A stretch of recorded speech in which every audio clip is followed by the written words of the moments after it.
4 de fevereiro, há exatos 20 anos, Teófilo Otoni registrava a maior enchente da sua história. Ao lado do vendaval que passou pela cidade no início dos anos 70, a enchente de 2002 foi uma das maiores catástrofes naturais registradas em Teófilo Otoni. No fim da tarde de domingo, 4 de fevereiro, há exatos 20 anos, o sol desaparece e dá lugar a um céu cinzento e assustador. Era o prenúncio de uma chuva típica de verão, que caiu rapidamente e começou a engrossar. Foram horas de chuva forte, que resultou em desespero, prejuízos e mortes. As inundações foram agravadas após o transbordamento dos dois rios que cortam o município, o Santo Antônio e o Todos os Santos. Quando o nível da água baixou, as proporções parciais no centro da cidade mostravam que o município foi transformado num verdadeiro caos. Uma ponte nas proximidades da prefeitura teve a cabeceira arrancada pela força das águas.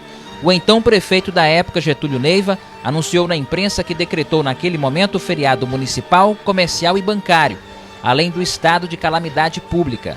Todas as pontes ao longo da Avenida Luiz Boali foram interditadas por medida de segurança.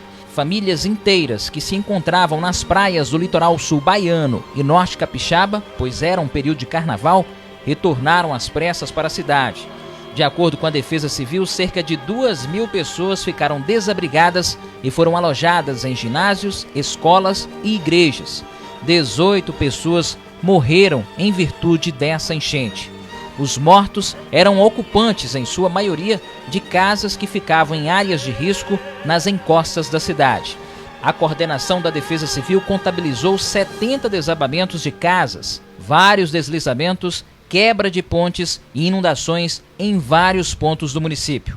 A chuva que atingiu Teófilo Otoni em 2002 chegou a 243 milímetros, o que equivale a 243 litros por metro quadrado, com maior intensidade entre as 16 e 22 horas do dia 4 de fevereiro, de acordo com o Instituto de Meteorologia.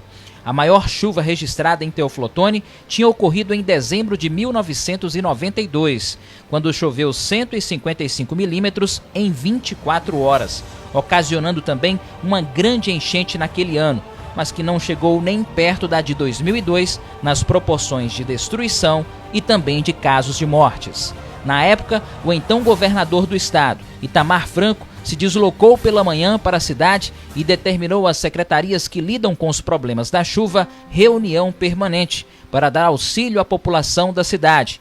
O governador sobrevoou as áreas atingidas e se reuniu com o prefeito de Teófilo Otoni. Eu fui uma das vítimas dessa enchente do ano de 2002. Eu estava na minha adolescência, morava literalmente na beira do Córrego Santo Antônio, no bairro de Fátima, na rua José do Patrocínio, e foi muito marcante toda essa tragédia para mim, né?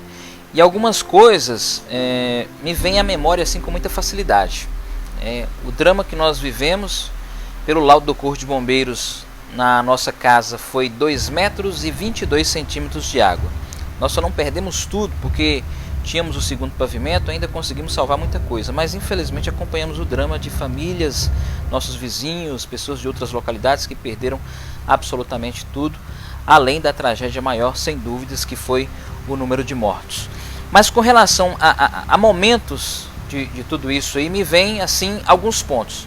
Primeiro, às 2 horas da madrugada da segunda-feira, porque a chuva forte realmente ela começou no domingo, dia 4, e às 2 horas foi quando a enchente teve o seu ponto mais alto, né? E a cena que me vem à memória é a água passando praticamente por cima do primeiro pavimento da minha casa. Então aquilo ali me marcou bastante e até os dias de hoje me vem à memória aquela cena muito forte. Outro ponto foi, depois que a água baixou, a quantidade de lama que ficou na nossa rua, em outras ruas, lá em frente à minha residência, por exemplo, houve a medição, né, por parte da prefeitura, 1,5 metros de lama. Você imagina aí a altura e a quantidade de água que passou por lá, né?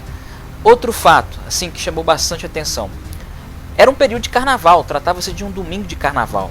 Então, a cidade estava vazia. Várias e várias famílias estavam na praia e muitas delas, conforme nós relatamos, tiveram que voltar às pressas e só souberam, muitas vezes, pelo relato da própria imprensa, que trabalhou bastante na época. né? Eu me lembro de acompanhar os noticiários, me lembro de acompanhar a cobertura que estava sendo feita pelas emissoras aqui em Teoflotone, e outros tantos não, os parentes que ligavam, falavam, olha, volta porque está entrando água na sua casa. E muitas dessas pessoas voltaram justamente por causa disso, que também foram vítimas, não tiveram tempo de salvar muita coisa. Esse é um ponto que realmente me chamou a atenção naquela época. Mas também o espírito de solidariedade, de acolhimento, a força para o recomeço, né? Essa, sem dúvidas, para mim foi a maior tragédia, se tratando de catástrofe natural, de Teoflotone. Há quem considere o vendaval de 72, que praticamente devastou a cidade, destelhou a cidade inteira, mas em 2002 nós tivemos muitas mortes, né? Em 92 também, mas nada descomparado à destruição e o número de mortes registrados no ano de 2002, né? Mas mostrou também que é possível recomeçar e que a gente pode superar se tiver principalmente fé